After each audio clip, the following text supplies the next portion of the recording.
Ladies and gentlemen, good day to you. I don't know if you're listening to this in the morning or afternoon, but it's the morning here, so I was going to say good morning to you.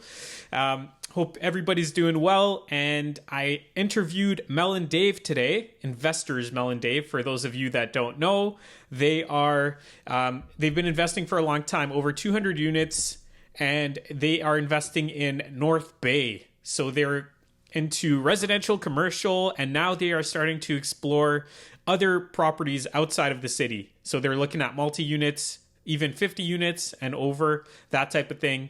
So we talked about their journey, how they started. We talked about their family goals. What were their goals when they started? Were they aligned? Did both of them want to invest? We talked about passing on some of your knowledge to your kids. Or what if your kids aren't interested in investing? What do you do in that situation? Do you just sell everything? So they've obviously had those discussions as a family, and it's just really cool to see what can happen if you and your spouse are working together and your kids are involved. We also kind of broke down a little bit of their social media strategies and how they're able to grow their audience and that type of thing. So lots of great content in here. I hope you'll enjoy. And I just want to ask you guys to provide us with some feedback on the podcast. I'd love to hear your thoughts. What do you like? I'm open to hearing in the ways that we can improve. So if you can share that with us, that would be great. You can just email podcast@welloff.ca. You can also book a call with us if you'd like. Just go to welloff.ca and there's an option to book a 15-minute call. I'd love to hear your feedback. I appreciate you guys tuning in all the time, and I hope you'll enjoy the episode. Welcome to the Welloff Podcast, where the goal is to motivate, inspire, and share success principles. I am here with Mel and Dave Dupuis today. So Mel and Dave own and manage over 200 apartments, which include commercial spaces, homes, 1, 2, and 3 bedroom apartments. They're committed to providing attractive, well-kept apartments with a comfortable and enjoyable living environment. So we're going to dive into your story a little bit, Mel and Dave. Thank you for joining us. And I like to start off by asking you a little bit about your childhood, where the two of you grew up, and maybe 1 or 2 things you remember. Yeah, cool. well, and thanks for having us, George. Yeah, Appreciate thank you, it. George, for having us. So I'm from Northern Ontario. I grew up in a very small town with no streetlights, Okay. and went to a very small French school, and yeah, it was a very small town, so it was all about the outdoors and spending a lot of time biking and just being outside. Cool. What town was that, just out of curiosity? What? Sorry. What was the name of the town you grew up in? I grew up in Earlton, Ontario. Oh, okay. Is that like up north? Are you saying like close to Sudbury or something like that? It's or close to, it's about an hour and a half north of North Bay. Oh, okay, cool. Yeah. Okay. Yeah. And what about you, Dave? I was actually born and raised here. I lived in Sudbury for maybe a year.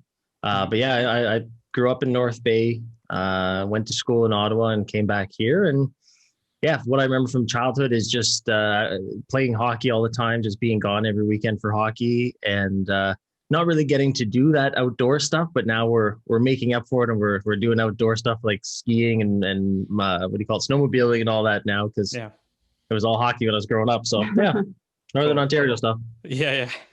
So are you guys both bilingual? Correct. Yeah. Okay. Perfect. Yeah. Me too. I actually went to a French school in the city. So I grew up in Mississauga and Brampton, and I was in the French schools there, and fluent in French as well. So, but I don't want to do this in French though. That'll be a little bit challenging. Okay. So tell me a little bit about your story. I know you guys have over 200 units. I think you're mostly investing in North Bay. Is that right?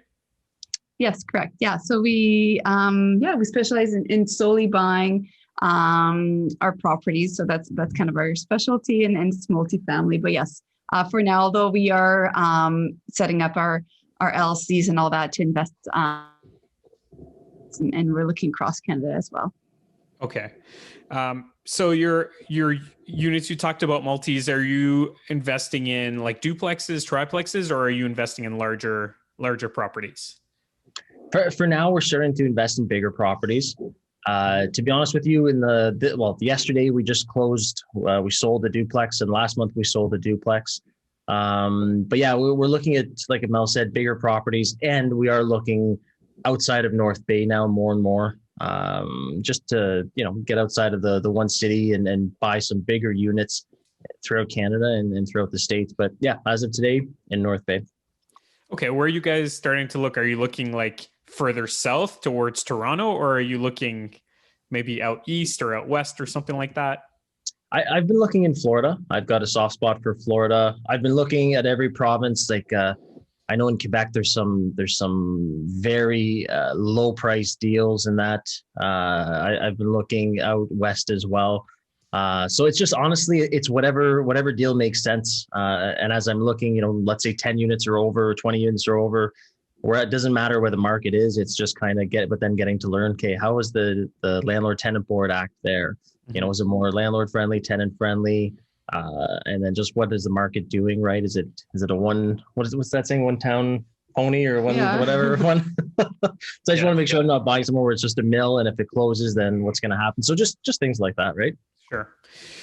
So just to go back kind of to when you guys started, did you have the same goals when you started with regards to your real estate investing, or did one person want it more than the other? What was that like?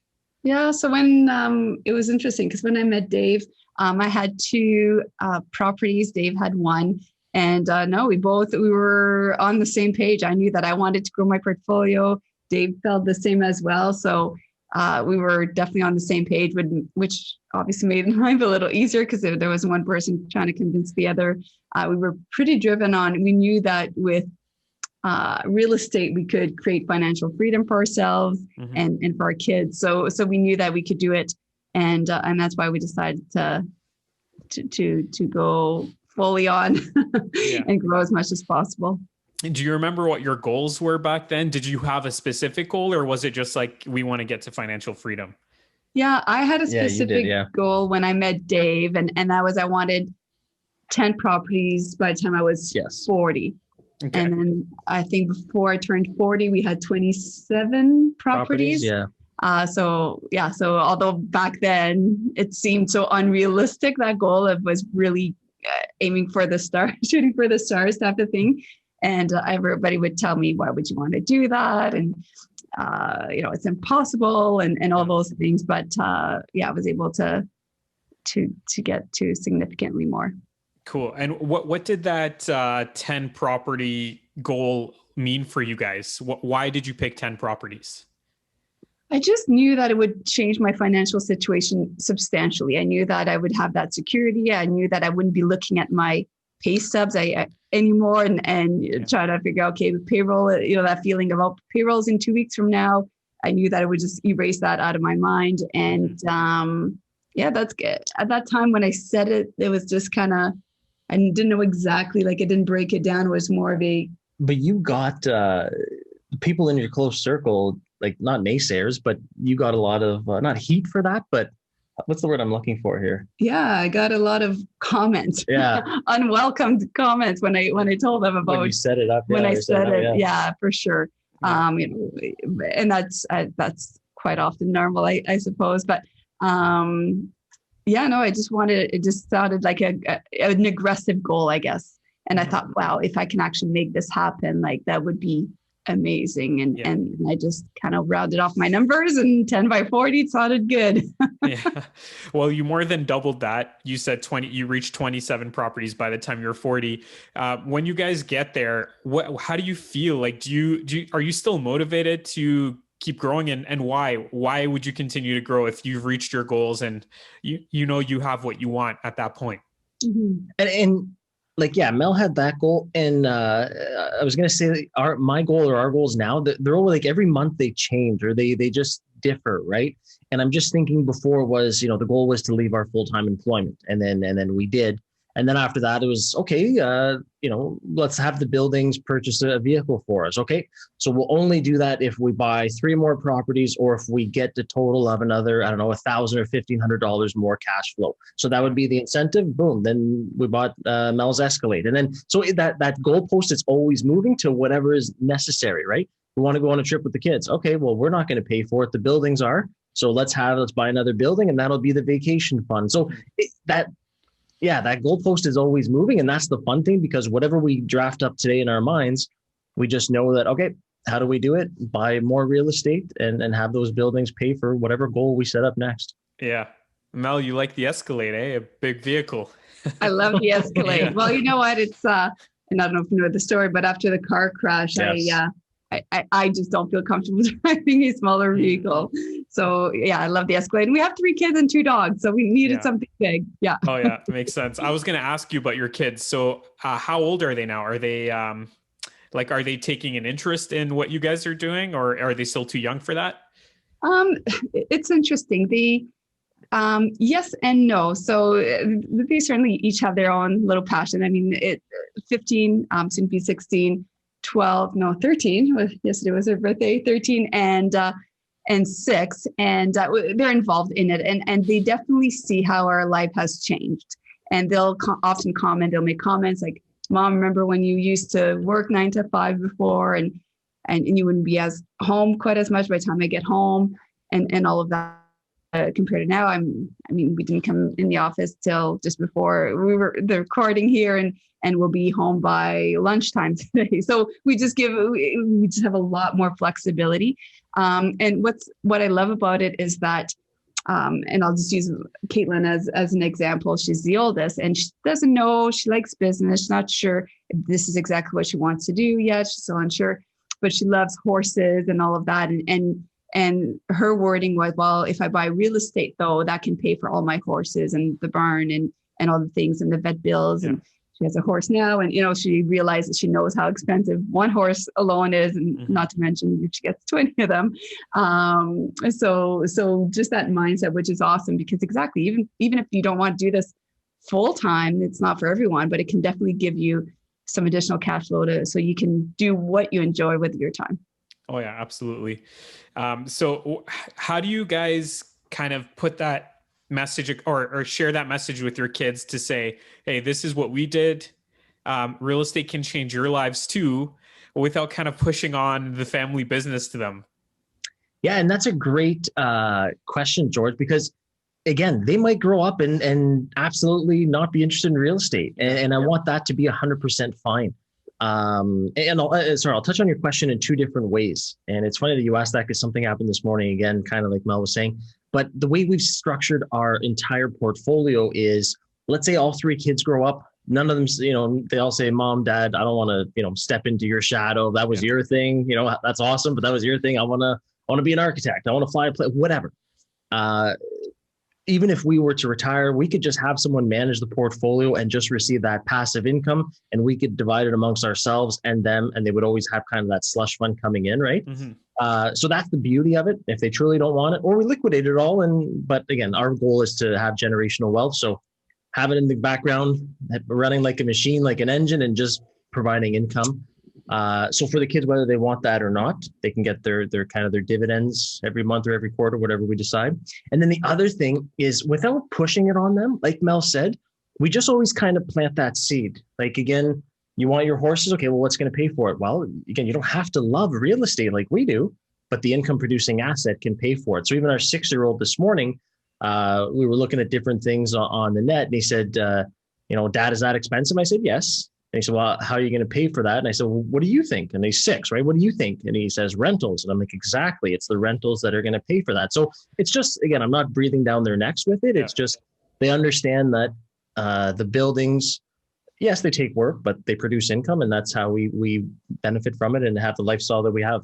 And they also lived in it. I mean, we didn't always have this lifestyle. I was, especially the girls, because I was 6 months pregnant. Yes. And we were living in a small 2-bedroom apartment, one of our rentals. So they lived in one of our units. And I remember they didn't like living there because the windows were thin and they would shake when it was windy outside. And they remember that, right? And they saw how progressively, it doesn't happen overnight, because we sacrifice short term to live the life we want to live and learn in the long term. But they also had that experience of, hey, we didn't always have the nice house and the lake house and the toys that we have now, right? We invested in order to make that happen. Yeah, absolutely. I love how you're brainwashing your kids from a young age to believe that rentals are the answer. Yeah.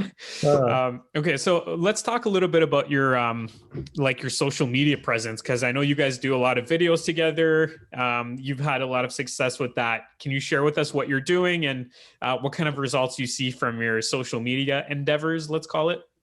Yeah, I mean, and we used to be very secretive about how we did all this, how we bought all these properties. But now we realize that there's so many rentals, and there's nothing wrong with sharing the information. So yeah, we're all over social media on YouTube and Instagram and Facebook. And for those who don't know us, it's Investor Mel Dave is our handles on the platform, on TikTok. Yes. And it's a lot of fun. We have a lot of fun doing it. We're not after perfection. It's quite often we'll stutter over our words, and that's fine. We won't do a 10 times reshoot. We'll just kind of get it out there, which is fun. And we've just been able to connect a lot. We've been able to grow our Action Family Mentoring Program across Canada significantly. We've helped hundreds of people. And so it's been very powerful. Mm-hmm. What are some of if you guys don't mind sharing, like some of your systems for how are you leveraging social media to either help you in your business or to help you reach some of your goals? Yeah. And I mean, at the end of the day, if people don't know you, they won't do business with you, whether that is hire you as a mentor, whether it is sell your property, whether it is renting from you, whether it is lenders. So, I mean, all of that, from all perspective, it has helped us significantly. People have approached us saying, I have a building for sale. People have approached us saying, hey, I see what you do. I see the results, and I want to invest my money with you. We have people that reach out to us because they say, hey, will you be my mentor? Right. So it's a combination that it's been a win-win-win on all efforts. Yes, we spend a lot of our time on social media. And something that has been really, really important for us is growing a very large team. We have a really amazing team, but it's very, very large, because something that once the freedom was created for ourselves, what was important for us was to have a lot of time freedom. And that's having systems in place. So that way we are hands off the property management, hands off as much as possible. I mean, with anything, you have to oversee, but as much as possible, we don't have to come in the office unless we decide to, right? And having a team that can help with all the tasks that we don't necessarily love or are good at, and they can specialize and do it better and faster, and we don't have to worry about it. So I guess that was really important, because I know sometimes we get that often, but how do you guys do it all? Like, you're everywhere and you're doing this and you're doing that. It's like, well, because we have so many people as part of our team. That's how we're able to do it. That's a simple secret. Yeah, for sure. Your team, are you hiring like people in-house, or are you hiring VAs to help you out? Yeah, so they are all over the world. We have some people locally for the property management, of course, and the maintenance team. We have 3 virtual assistants. We also have a very large marketing team, and they're kind of all of the above. And they're located everywhere in the States and Canada. We have a copywriter in where is it located now? In Africa. So South Africa. Yeah. So a little bit everywhere. We're going after talent. Slovakia. Yeah, we're going after talent for sure. And once we find those people, unless we need them in the office. I mean, our controller, we wanted somebody in the office. For obviously videographer, we need somebody here. For property management, we need somebody here. But when tasks can be, then hey, why not find someone who's really specializes in what they do? Yeah. Have you guys had some help to set up all of these structures, like to set up the structure for your business, or is it just something that you figured out along the way, trial and error type of thing? Combination. I mean, in my background, I have 7 years in business. That's what I went to school for. So part of it was that. Part of it, I mean, I'm a big believer in mentorship. So I'm always going to continue to improve on my own skills and just having those people that I can go to and ask, like, hey, I'm having an issue with this. How would I handle it? So that was part of it, setting my KPIs. So combination of just my own background, a little bit of trial and error and adjusting when things don't work. Okay, you know what, we tried this and And we've tried a lot of things and they didn't work, and not being afraid to shift, and of course, learning from people who's been there as well. Mm-hmm. Now, random question: How come you guys go by Mel and Dave? Why not Dave and Mel? I think it was our marketing guy at the time, Investor Mel Dave, as opposed to Investor Dave Mel. Yeah. It just didn't ladies first. Yeah, maybe? it didn't have the zing to it. Yeah. Okay. All right. Maybe it's a French thing. In French, we always usually say the lady. So I don't know. Yeah, that's how I was brought up. So. Yeah. Okay, that makes sense. Yeah, it's I don't know why I just thought of that, but that's cool. We rock, paper, scissors, dip. That's how. Yeah. Yeah. Okay. So moving forward, so now I know you guys have a big portfolio in North Bay, and you're looking to expand. What are you looking for? Are you looking for like a certain cash flow number with these properties outside of town? Are you looking for, I don't know, to burr it and refinance quickly? What are you guys into right now?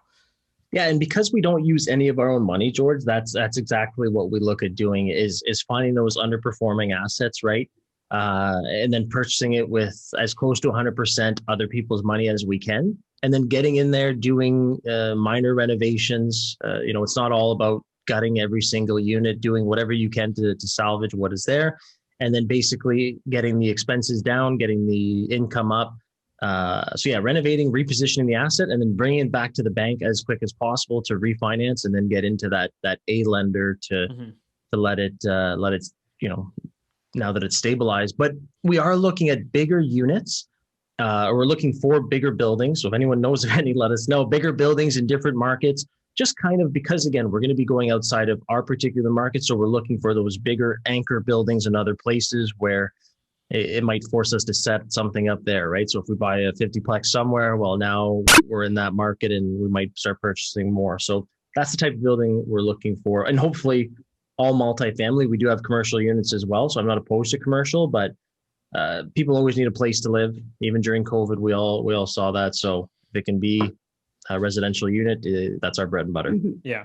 And just out of curiosity, if we can dig a little bit deeper, what are some of the parameters that you're looking for? Are you looking for a certain cap rate or, I don't know, like a certain DCR or something like that? Yeah. And again, it's going to depend. So the cap rate, well, obviously, that it's going to depend on the area. I'm going to be looking at how quickly can I turn over this asset in order to pay back the people that have lent me or borrowed me some funds. So, it might be if it's a lower cap rate because it's in a metropolitan city, but I still see the exit strategy of being able to pay everyone back in a year or 18 months or 2 years, then hey, it doesn't matter because again, we're looking for everything. We're looking for, like you said, the cap rates. We're looking for the cash flow and then how to pay people back, which is the most important. So if that building is at a lower cap rate in that market, but it makes sense, and then I'm going to own the building for the next 30 years and make infinite return on investment. So it's mostly that. And I know that's a kind of a vague answer, George, but it's mostly the particular deal that has to qualify for us to make sense. Sure. No, I totally get that because you set these bigger goals and you try to see, especially if you're looking outside of your area, which properties meet my goals, and you move forward with that. Mm-hmm. Exactly. Yeah. Yeah. Okay. So we covered a lot here. Is there anything we may have missed or anything important that you feel like we should touch on before we move on to the next section? No, I think that's pretty good. Okay, perfect. I notice you have a big coffee there, Dave. How many of those do you drink a day? Well, this is, I think, the second one, but yeah. Oh, wow. Oh man, if I have like half that cup there, I probably won't sleep at night, even if I have it early in the morning. Oh, really? Wow. Yeah. Okay, so let's move on to the random 5. I'm going to ask you 5 random questions, and I just want to give you a heads up. I did not create these questions. I just pull them randomly, so you may or may not like them. Okay. So the first one is, what do you normally do in your free time? Okay. And well, that's an easy one. Family time. I mean, we're really, really family oriented. We just love spending time with our kids.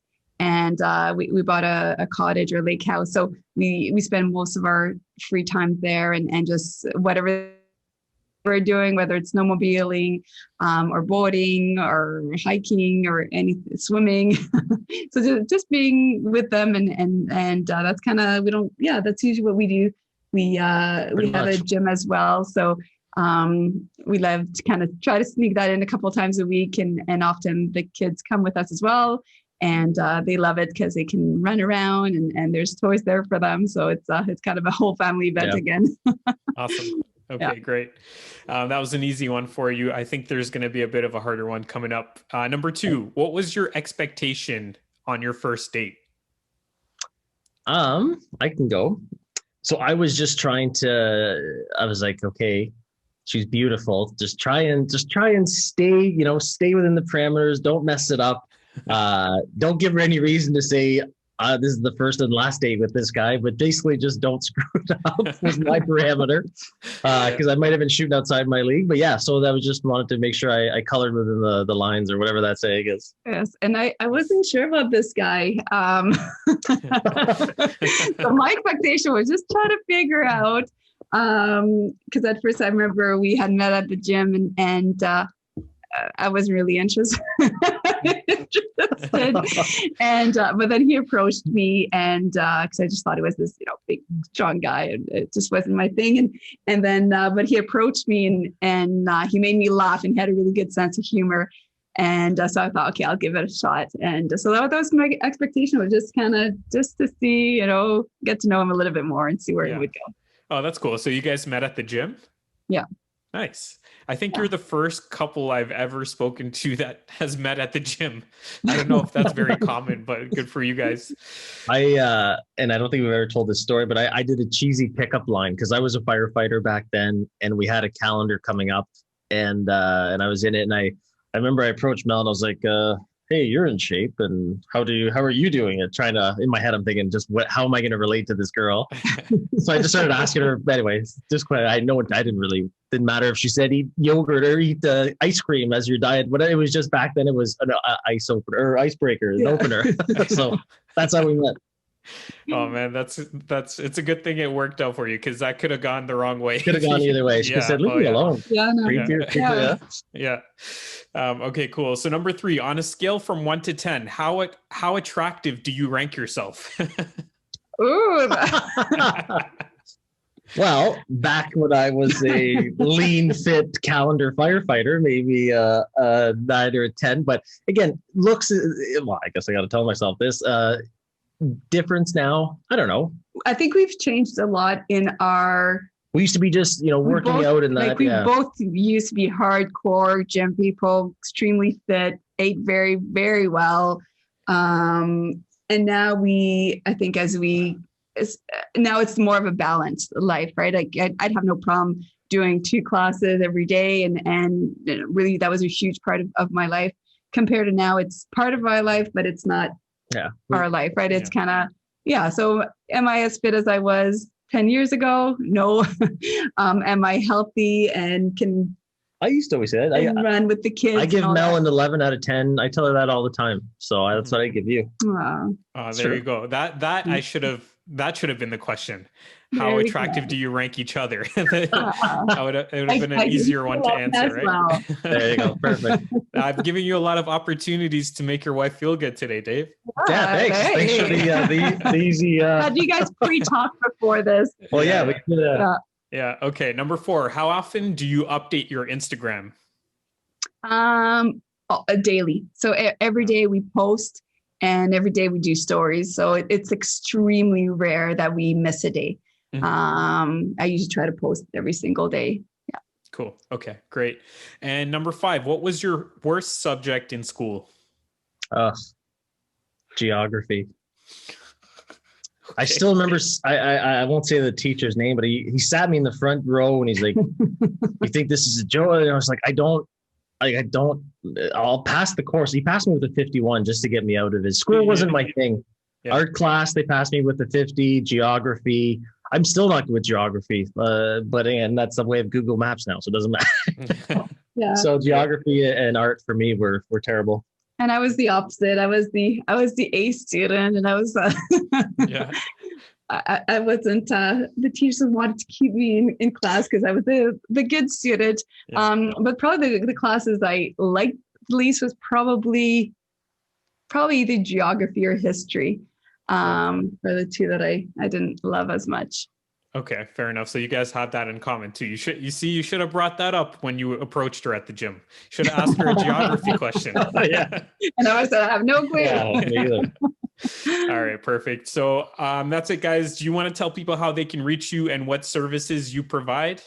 Yeah, and thank you for that. So if you're interested in finding out more about how we're doing this and how we're buying properties out of our own money, we can be found everywhere on social media.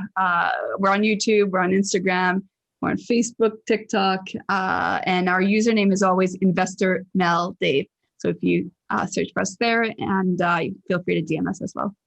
Awesome. Thanks a lot, guys. That was great, and I look forward to staying in touch. Yes, Awesome. Thank you so much, Thanks, George. All right, take care. You too.